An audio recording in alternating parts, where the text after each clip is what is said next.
Bom dia, boa tarde ou boa noite, a depender do horário que você esteja assistindo esse vídeo. Tudo bem com você? Eu sou o professor Fábio e no vídeo de hoje eu gostaria de apresentar brevemente as técnicas de cálculo obtidas na civilização mesopotâmica. Vamos lá? Vou pedir que você faça o já famoso cucocô, que é o curtir, ou seja, deixa o seu like, aproveita, faz isso agora que você já não esquece. Comenta, ou seja, utilize a área dos comentários para continuar dialogando comigo, apresentando suas dúvidas ou mesmo apresentando sugestões de outros assuntos que você gostaria que fossem abordados aqui neste canal. E, caso você goste desse vídeo, compartilhe com seus amigos, compartilhe com seus contatos, compartilhe com aquele seu amigo que tenha interesse na parte histórica da matemática. Além disso, vou pedir para você clicar no sininho, se inscrever e ativar as notificações. Desta forma, toda vez que sair um vídeo novo, você será avisado. O objetivo deste vídeo, em particular, é tratar um pouco de como os cálculos ocorriam no período mesopotâmico. Há um vídeo neste canal no qual eu apresento um panorama geral da matemática na Mesopotâmia, que é a primeira civilização que tem registros do que era a matemática, que tem registros de textos matemáticos. Só que lá, naquele vídeo, inclusive o card deve estar aparecendo aqui no alto da tela, eu não apresento nada muito aprofundado, é mais um panorama. Eu não entro nas técnicas de cálculo ou na geometria daquela época. Neste caso em particular, eu vou focar nas técnicas de cálculo daquele período mesopotâmico, ou seja, como os habitantes daquela civilização resolviam problemas de matemática e quais problemas de matemática eles resolviam do ponto de vista numérico. Para que nós comecemos então a ter a nossa conversa, a primeira coisa que eu quero observar é que tábuas cuneiformes do Museu Britânico, que foram encontradas no sítio arqueológico de Sankersh, que também é conhecido como Larsa, na antiga Suméria, apresentam textos que indicam como calcular produto, oposto, o quadrado, o cubo, a raiz quadrada e a raiz cúbica de números inteiros. Ninguém sabe como é que essas operações foram aprendidas, mas o que se especula é que a quantidade de tábuas a respeito dessas operações se deve ao fato de que, teoricamente, uma tábua de multiplicação deveria ir até 59 por 59, porque nós devemos lembrar que, na Mesopotâmia, o sistema de numeração era de sexagesimal, ou seja, de base 60. Então faz sentido imaginar que eles precisavam multiplicar 1 vezes 1, 1 vezes 2, 2 vezes 3, 27 vezes 27 e assim por diante. Então havia essa necessidade por causa do sistema de numeração adotado naquela época. No sistema sexagesimal, a maioria dos números possui representação decimal finita, e isso facilita a determinação de inverso de número inteiro. Contudo, mesmo na base 60, a multiplicação pode ser bastante complicada. E aí, nesse sentido, alguns historiadores têm a conjectura de que ferramentas de cálculo como ábacos foram utilizados. Só que ninguém encontrou um ábaco que date daquela época. Há a hipótese de que ele utilizava um ábaco ou alguma calculadora rudimentar para auxiliar na multiplicação, por exemplo. Mas não se sabe até hoje qual ferramenta seria essa. Tratando da aritmética, o historiador dinamarquês Jens Høyrup analisou em 2002 os erros matemáticos contidos em 2 tábuas cuneiformes da velha Babilônia. E a partir desses erros, ele deduziu que tal ferramenta, como eu disse antes, deveria ser alguma espécie de calculadora manual, nos quais os termos adicionados não poderiam ser identificados e subtraídos como pedrinhas empilhadas. Ou seja, tudo indica que os mesopotâmicos utilizavam alguma espécie de ábaco ou algo muito similar a um ábaco. Mas, como eu disse, não há registro nenhum de que ferramenta era esta. Só a título de exemplificação, eu vou calcular este produto de frações na base decimal e na base mesopotâmica. Na base decimal, o que nós fazemos é o seguinte: você pega o número que está no numerador, então deixe-me anotar aqui a fração. Então, este número é 84.387.829 dividido por 1.200 vezes 4.636 dividido por 15. E aí o que nós fazemos é o seguinte: multiplica o numerador com o numerador, denominador com o denominador. Na hora em que multiplicam-se os numeradores, nós obtemos o seguinte valor: 391 bilhões, 221 milhões, 975 mil, 244. E quando eu multiplico os denominadores, eu encontro 18 mil. E aqui eu tenho então essa fração. Aí o que eu faço é o seguinte: nós podemos simplificar essa fração por 4. Então, quando eu divido esse número inteiro por 4, eu vou encontrar o seguinte valor: 97 bilhões, 805 milhões, 493.811. E no caso do 18 mil, quando eu simplifico por 4, eu encontro 4.500. E pronto, está feito então o produto. Então perceba que é algo bastante simples quando eu estou trabalhando com a base decimal. Agora nós vamos fazer o mesmo cálculo utilizando o sistema de base 60. Então primeiro eu vou passar essas duas frações para a base 60 e aí eu vou utilizar então um método de multiplicação mesopotâmico que é muito similar ao método de multiplicação que utilizamos hoje para fazer o cálculo. Então veja, no alto da tela está a primeira fração com a qual iremos trabalhar. O caminho para transcrever essa fração no sistema de base 60 é feito da seguinte forma: primeiro eu vou fazer a divisão do numerador com o denominador direto. Então deixe-me escrever aqui o numerador. E agora eu vou dividir pelo denominador. Então vamos começar a fazer a divisão. 8.438 por 1.200, isso dá 7. 7 vezes 1.200, 8.400, então sobra 38. Quando eu abaixo esse 7, 387 por 1.200 vai 0. Quando eu abaixo esse 8, 3.878 por 1.200 agora dá 3. 3 vezes 1.200, 3.600. Então aqui sobram 278. Quando eu desço 2 agora, eu tenho 2.782 por 1.200, isso dá 2. 2 vezes 1.200, 2.400. Então aqui o resto é 382. Quando eu desço 9 agora, eu tenho 3.829 por 1.200 dá 3. E quando eu faço 3 vezes 1.200, 3.600, então o resto é 229.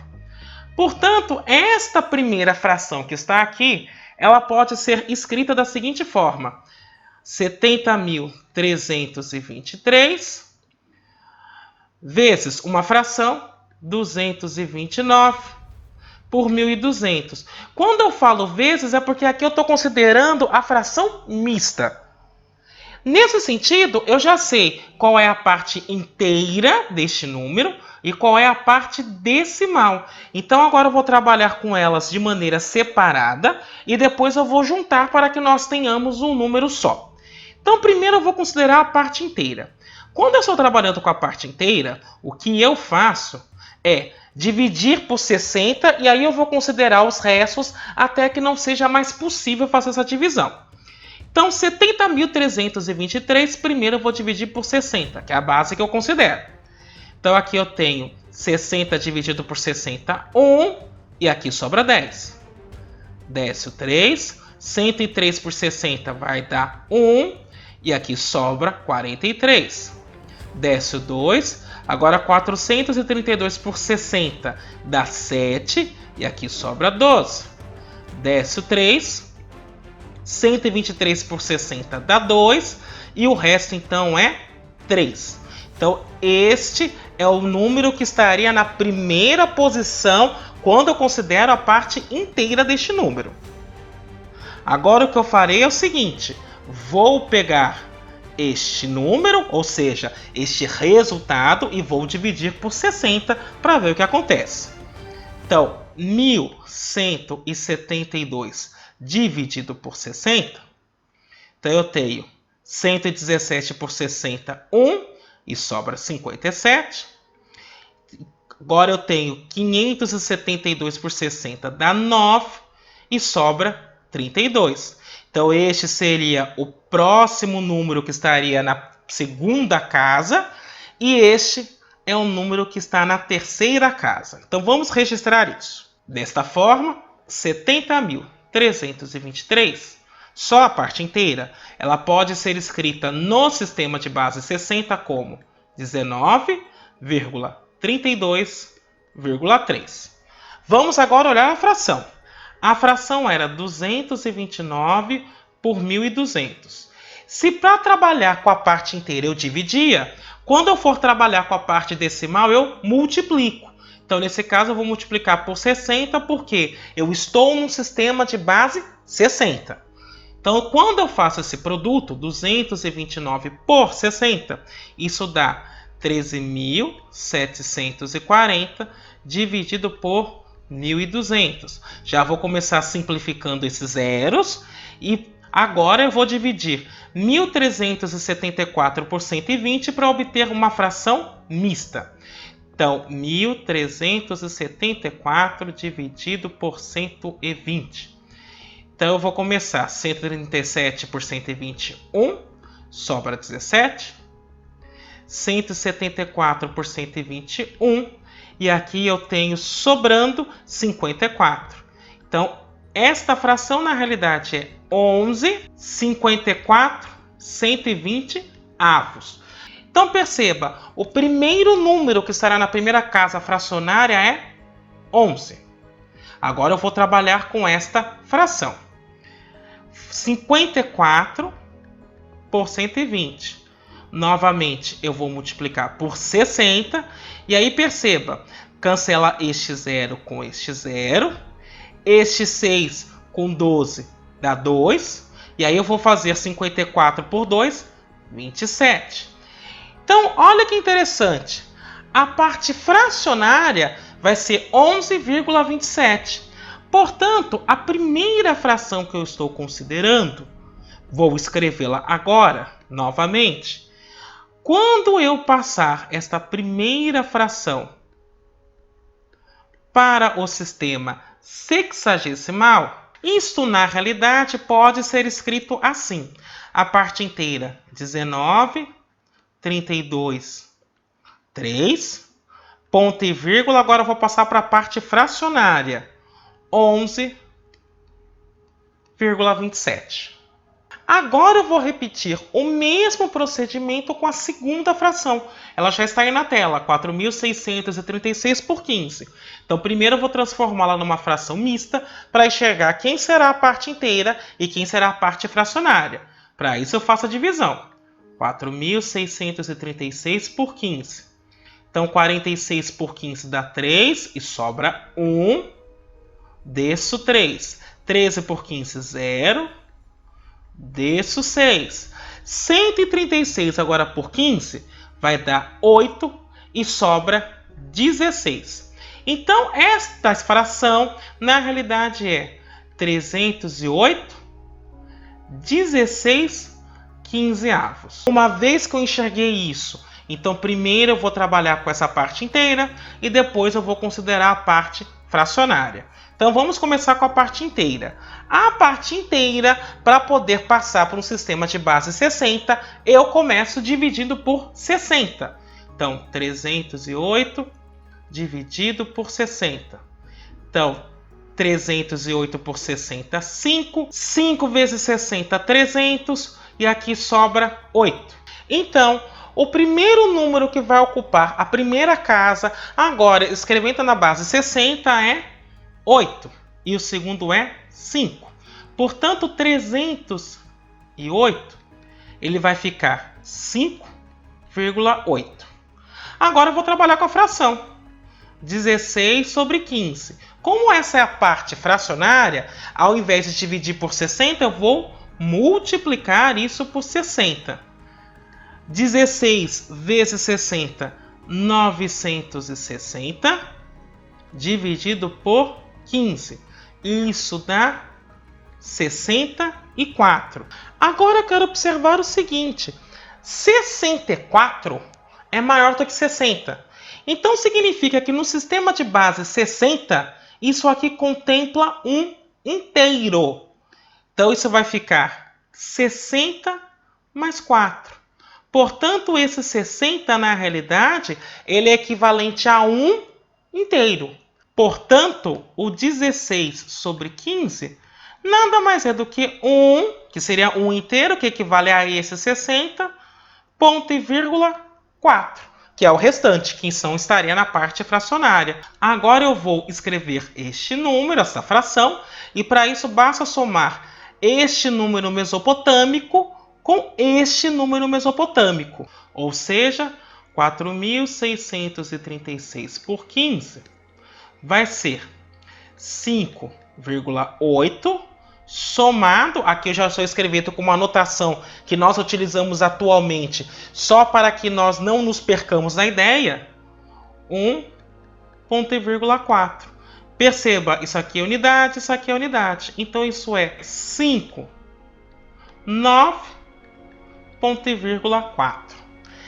Uma coisa que eu quero chamar a atenção é que em alguns momentos aqui eu vou utilizar o simbolismo que nós utilizamos atualmente só para que a ideia fique clara.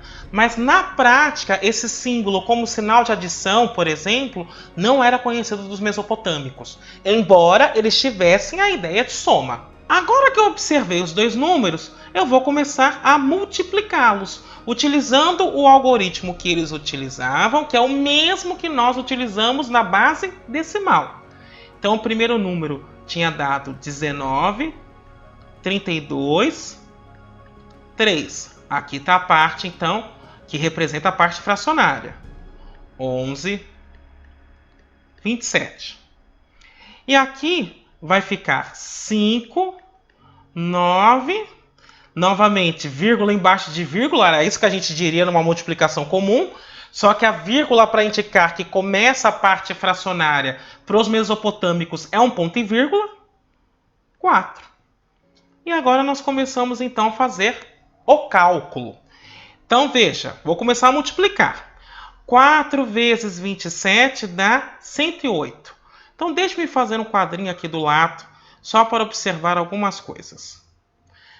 108 é 60 mais 48. Então, quando eu fizer 4 vezes 27 no sistema mesopotâmico, aqui eu coloco o resto, ou seja, o que está excedente de 60 ou de um múltiplo de 60, no caso 48. E aqui, como eu tenho só um 60, vai 1. 4 vezes 11, 44 mais 1, 45. 4 vezes 3, 12. Depois eu acerto as vírgulas. 4 vezes 32, isso dá 128. Perceba que 128 é 120 mais 8, ou seja, 2 vezes 60 e tem como excedente 8. Então eu vou escrever 8 e aqui vai 2. 4 vezes 19, neste caso dá 76, com 2, 78. Perceba, 60 mais 18. E aqui então eu considero um grupo de 60 que vai estar como excedente, então aqui ficaria 18 e 1.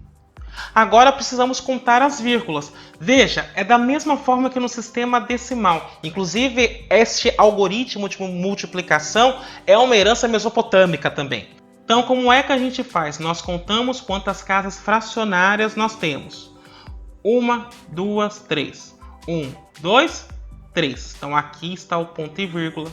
E aqui vai só vírgula para separar a posição do algarismo. Então perceba que o cálculo de multiplicação já não é tão simplista assim. Já é um pouco mais complicado. Agora eu apaguei os números que estavam em cima e vou repetir este processo agora considerando 9. E a ideia é começar aqui. igual a gente faz mesmo com o algoritmo de multiplicação. Então, veja, 9 vezes 27 é 243. Isso é 240 mais 3. 240 é 4 vezes 60. Então, aqui eu vou começar com 3.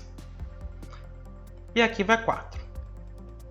9 vezes 11, 99. 99 com 4, 103.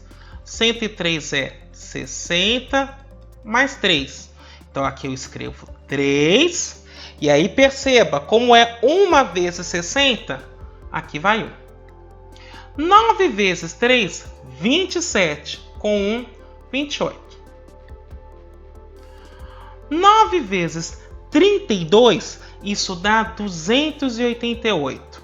288 eu posso escrever como 240 mais 48. 240 é 4 vezes 60, então aqui no próximo da frente vai 4. E aqui eu coloco o excedente, que é 48. 9 vezes 19 dá 171. Com 4, 175. E aí perceba, isso é 120 mais 55. Então aqui vai ficar 55. 120 é 2 vezes 60, então aqui é 2. Agora falta acertar a vírgula. Lembra daquela ideia do vírgula embaixo de vírgula? Então, ponto e vírgula vai aqui. E aqui, então, agora estou separando para marcar os números. Agora com o último, vamos fazer isso com 5. Então, 5 vezes 27, este número dá 135. Que ele pode ser separado como 120 mais 15. 120 é 2 vezes 60, então aqui já vai 2. E aqui embaixo eu começo com 15. 5 vezes 11, 55 com 2, 57. 5 vezes 3, 15. 5 vezes 32, isso dá 160. Perceba que 160 é 120 mais 40. Então, o excedente é 40. 120, 2 vezes 60, então aqui vai 2. 5 vezes 19, isso dá 95. Mais 2, 97. Perceba que 97 pode ser escrito como 60 mais 37. Então, aqui eu coloco o excedente, 37. 60, 1 vezes 60, então é 1. E, novamente, observa a ideia do vírgula embaixo de vírgula. E agora, nós vamos fazer a soma para mostrar que número é esse. Perceba o seguinte, 48, e aqui está a primeira vírgula. 45 com 3, 48. E aqui me permita fazer uma correção equivocada. Vou começar de novo porque eu cometi um erro aqui. 9 vezes 27, isso dá 243, como está expresso aqui. Então aqui eu tenho 240 mais 3. Então aqui viria 4 e o primeiro algarismo que apareceria, o primeiro número, é 3. Bom, aí eu continuaria. 9 vezes 11, 99. Com 4, 103. E aqui perceba que está o meu erro. Porque 103 é 60 mais 43. E não 60 mais 3 como está expresso. Então, na realidade, iria 1, como foi mesmo. Só que aqui não é 3, aqui é 43. Agora está correto. Vamos voltar à soma então. 48. 45 com 3, 48. 12 com 15 vai dar 27. 27, quando eu somo com 43, isso dá 70. 70 é 60 mais 10. Então aqui vai 10. E aqui eu vou 1, porque eu tenho 1 vezes 60. 1 mais 8, 9. 9 mais 28, 37. 37 mais 57, 94. 94 é 60 mais 34. Então, o excedente 34 vai aqui. 60, 1. Então, aqui vai 1. 1 mais 18, 19. 19 com 48. Quando eu faço esta soma, isso dá 67. 67 mais 15, isso dá 82. 82 é 60 mais 22. Então, aqui fica 22. 1 vezes 60, então 1 vai aqui. 1 mais 1, 2. Mais 55, 57. Mais 40, 97. 97 é 60 mais 37. Então, 37 vai aqui. E como eu tenho 60 mais 37, 1 vezes 60 vai 1. 1 mais 2, 3. 3 mais 37, 40. E, por último, aqui vai 1. Agora vamos acertar a vírgula. Vírgula, vírgula, ponto e vírgula. Vírgula, vírgula, e aqui uma vírgula. Então, perceba que está feita a multiplicação. E aí uma coisa que você deve estar achando estranho é: ah, mas você colocou, como por exemplo aqui, 128 e você subiu apenas 2. É mais ou menos aquela ideia quando você está multiplicando, por exemplo, deixe-me abrir aqui, 17 vezes 9. Nós fazemos assim, 9 vezes 7 dá 63, então aqui vai 3 e aqui vai 6. Por que aqui vai 6? É porque são 6 vezes 10. Porque a casa da dezena está dando 6. Então, 6 vezes 10 vai o valor que seria a dezena, porque eu estou no sistema de base 10 aqui no alto. Quando eu estou considerando o sistema mesopotâmico, o que eu entendo por dezena na realidade é grupo de 60. Então, 120, 2 vezes grupos de 60. Então, vai 2. 180, 3 vezes grupo de 60. Então, vai 3. E assim por diante. O que eu quero observar é que este cálculo longo que eu fiz, ele não é dos mais simples, se você for fazer, de fato, manualmente. Contudo, os mesopotâmicos indicavam este caminho para multiplicar, embora não houvesse nenhum simbolismo. Além das frações sexagesimais, o conceito de raízes quadradas era apresentado explicitamente. Eles explicavam o que era uma raiz quadrada. Além disso, tais raízes eram aproximadas por frações sexagesimais, mostrando que os matemáticos daquela época já sabiam que não dava para determinar uma raiz quadrada de maneira exata. Por exemplo, raiz de 2. Hoje nós sabemos que é um número irracional. Naquela época, este conceito existia, só que ao invés de usar raiz de 2, os matemáticos aproximavam por uma fração. Por exemplo, vamos considerar o texto AO 6484. AO é para falar de Antiquités Orientalis, que é uma tábua cuneiforme, só para poder catalogá-la. Essa tábua cuneiforme tem o seguinte problema. A diagonal de um quadrado é 10 elços. Qual o tamanho do lado?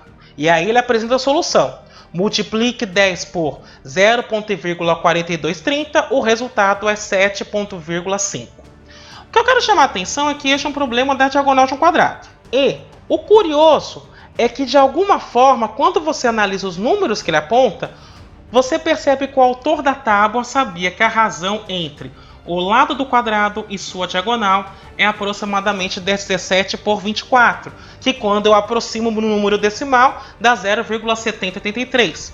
Perceba que faz todo sentido ter este número ali, porque perceba, vamos considerar o quadrado. Quadrado de lado L. Aqui está a diagonal. Hoje nós resolveríamos isso direto com o Teorema de Pitágoras, dizendo d quadrado é igual a L quadrado mais L quadrado. Então, d ao quadrado é 2L quadrado. E, portanto, eu teria que a diagonal é L raiz de 2. E aí, olha que curioso. Quando eu faço a razão entre o lado e a diagonal, isso dá L dividido por L raiz de 2. Eu cancelo este L, evidentemente. E aí, quando eu racionalizo a fração 1 sobre raiz de 2, eu chego em raiz de 2 sobre 2, que é aproximadamente este número aqui. Então perceba, os mesopotâmicos já sabiam a existência dos irracionais, das raízes irracionais, já sabiam como calculá-las, já sabiam como utilizá-las e já utilizavam aproximações. Isso só reforça a ideia de que os problemas da Mesopotâmia eram utilizados para resolver problemas cotidianos. E aí o fato de você trabalhar com um número infinito era algo que não era compreendido, já que, em tese, o infinito não se apresenta de maneira clara quando nós estamos trabalhando com a realidade. Ainda, embora ele lidasse com problemas que seriam resolvidos com equações quadráticas, os mesopotâmicos nunca mencionaram explicitamente equações. Ao invés disso, muitas tábuas apresentaram rotinas procedimentais utilizando semidiferença e a média. E o que significam esses dois valores? Se eu tenho dois números naturais A e B, eu vou definir a média como a gente conhece hoje. Somos dois números e divide por 2. E a semidiferença eu faço. Pego o maior, tiro do menor e o resultado divido por 2. Uma coisa que eu quero observar é, quando eu faço a média mais a semidiferença, isso dá o maior número. E quando eu faço a média menos a semidiferença, isso dá o menor número. Então vamos pegar alguns problemas que estão registrados em tábuas cuneiformes. Então no exemplo que nós temos está dito o seguinte: sabendo que a média e a semidiferença de dois números inteiros são 20 e 7, respectivamente, determine esses números. Então a média, que eu estou chamando de M, é 20, e a semidiferença, que eu estou chamando de S, é 7.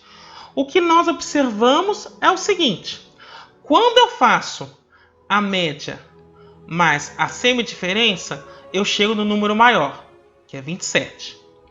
Quando eu faço a média menos a semidiferença, eu vou chegar no número menor, que nesse caso é 13. E, portanto, aqui a solução que eu vou adotar é 27 e 13. E perceba que essa ideia aqui, no fundo, eu estou tentando implicitamente resolver algo que remete a sistema linear, embora esse nome sequer fosse citado. Mas perceba, essa era uma técnica para resolver esse tipo de problema. Vamos olhar alguns outros problemas. Em algum momento da história, os matemáticos mesopotâmicos perceberam que o produto de dois números naturais é dado pela diferença entre os quadrados de sua média e semidiferença. E dessa forma, nós podemos recuperar dois números se soubermos a sua soma e o produto, ou se nós conhecermos sua diferença e o produto. Perceba que essa ideia de soma e produto é o que nós utilizamos para resolver equações de segundo grau. Uma das técnicas aproximado é fazer a soma com produto, quando nós escrevemos a equação de segundo grau como x² menos a soma das raízes vezes x, mais o produto igual a 0. E aí eu considero que este termo B seria então a soma das raízes e este termo que estaria ocupando o lugar de C seria o produto das raízes. Essa técnica é mesopotâmica, só que os mesopotâmicos nunca escreveram uma equação, mas eles já sabiam como resolver isso. Então vamos pegar este exemplo agora só para ver como é que isso era feito. Então eu tenho que determinar dois números, sabendo que a soma deles dá 10 e o produto é 21. Então o que eles faziam? Se a soma deles dá 10, então a média, que é a soma dividido por 2, é 10 sobre 2, que nesse caso dá 5. E o que eles observaram é o seguinte, que quando eu faço a média ao quadrado menos a semidiferença ao quadrado, isso dá o produto. Foi isso que eles observaram em algum momento, não se sabe ainda como. Agora veja, a média é 25 menos a semidiferença ao quadrado igual a 21. Embora eu esteja escrevendo tudo isso com equações, eles apenas registravam contexto, a técnica. A ideia do simbolismo matemático não existia. Então aqui eu vou ter essa equação. S ao quadrado é igual a 25 menos 21, que dá 4. E, portanto, eu vou concluir que a semidiferença é 2. Agora, se eu tenho a média e a semidiferença, eu determino quais são os números. Porque, veja, para poder buscar, então, a solução, o que eu faço? A média mais a semidiferença me dá o maior, 7. E a média menos a semidiferença me dá o menor, 3. Portanto, no fundo, o que eu estou fazendo é resolvendo a equação x², se eu for usar o problema de soma e produto, menos 10x mais 21 igual a 0. Este problema, em que eu tenho a soma e o produto, é a mesma coisa que resolver esta equação que aqui está posta. E isso é necessário observar, esse tipo de coisa, para que nós percebamos como a sementinha da resolução de equações data da origem da matemática, dos primórdios registrados da matemática. O próximo exemplo que eu quero resolver é o seguinte. Determina dois números tais que a sua diferença é 9 e o seu produto é 52. Se a diferença desses números é 9, a semidiferença é 9 dividido por 2, e isso dá 4,5. E o que eles observaram é a média ao quadrado menos a semidiferença ao quadrado dá o produto, que nesse caso é 52. Então perceba, a média ao quadrado eu não sei qual é. A semidiferença ao quadrado, então eu vou explicar 4,5 ao quadrado. Isso dá 52. Então a média ao quadrado é 52, menos, passa para cá mais. Quando eu faço 4,5 ao quadrado é 20,25. E essa soma então dá 72,25. E isso me indica então que a média é 8,5. Portanto, qual é a solução neste caso? A solução é a seguinte. Eu faço a média mais a semidiferença, 8,5 mais 4,5, que dá 13. E depois a média menos a semidiferença, 8,5 menos 4,5, que dá 4. Está resolvido o problema. Está aí, então, os dois números que eu estou procurando. Ou, se eu estiver pensando em equações de segundo grau, as duas raízes. Essas duas técnicas vão aparecer em várias tábuas cuneiformes sem maiores explicações. Elas simplesmente estão lá. Nesse ponto, o desenvolvimento de procedimentos aritméticos levam à álgebra, no sentido de que os problemas requeriam a transformação de uma definição implícita de número em um valor numérico explícito. Ou seja, eu apresento uma definição implícita desses números através da média da semidiferença, ou da soma do produto, ou da diferença e do produto, e aí eu recupero explicitamente quem seriam os números. O princípio matemático descrito aqui teve importantes consequências durante os 4.000 anos seguintes. Posteriormente, este princípio foi associado ao Teorema de Pitágoras, porque ele envolve os quadrados de números. Se nós traduzirmos a álgebra mesopotâmica em termos atuais, nós podemos dizer que os matemáticos daquela época sabiam como resolver um sistema linear de duas equações e duas incógnitas, ou seja, sistema 2×2, resolvia qualquer equação quadrática tendo pelo menos uma raiz positiva real, resolviam alguns sistemas formados por uma equação linear e outra quadrática e um conjunto de equações cúbicas. Só que eles resolviam problemas e não equações. Então, há de se ter certo cuidado neste momento, porque na realidade o que os mesopotâmicos faziam era resolver problemas que hoje nós resolvemos com equações. Mas naquela época, eles não sabiam o que era uma equação. Eles nunca escreveram uma equação como nós escrevemos hoje. Nós vamos classificar os problemas resolvidos pelos mesopotâmicos de acordo com os termos atuais. Só que os mesopotâmicos, é bom observar, eles tinham outra classificação, tendo em vista que nem o conceito de equação, como eu disse algumas vezes, eles conheciam. Então, a aproximação mesopotâmica para problemas algébricos consistia em associar um par de números a outro par, a média e a semidiferença. Essa história de você associar um par de números a um outro par é o que atualmente nós chamamos de mudança linear de variáveis. Hoje ele tem esse nome. Lá atrás era problema de soma, produto ou problema de média e semidiferença. Alguns problemas lineares surgiram como parte do procedimento para resolver problemas complexos envolvendo quadrados e produtos de variáveis. E na Mesopotâmia, as equações quadráticas, ou seja, as equações de segundo grau, surgiam como problemas de determinação de lados de um retângulo, o que caía no problema de soma e produto ou diferença e produto. Como exemplo, tem essa tábua AO 8892 no Museu do Louvre, em Paris, e o problema diz o seguinte: multipliquei um comprimento e uma largura para calcular uma área. Então, eu adicionei a área, a quantidade pela qual o comprimento excede a largura, obtendo 3,3. Então, eu adicionei o comprimento e a largura, obtendo 27. Quais são o comprimento, a largura e a área?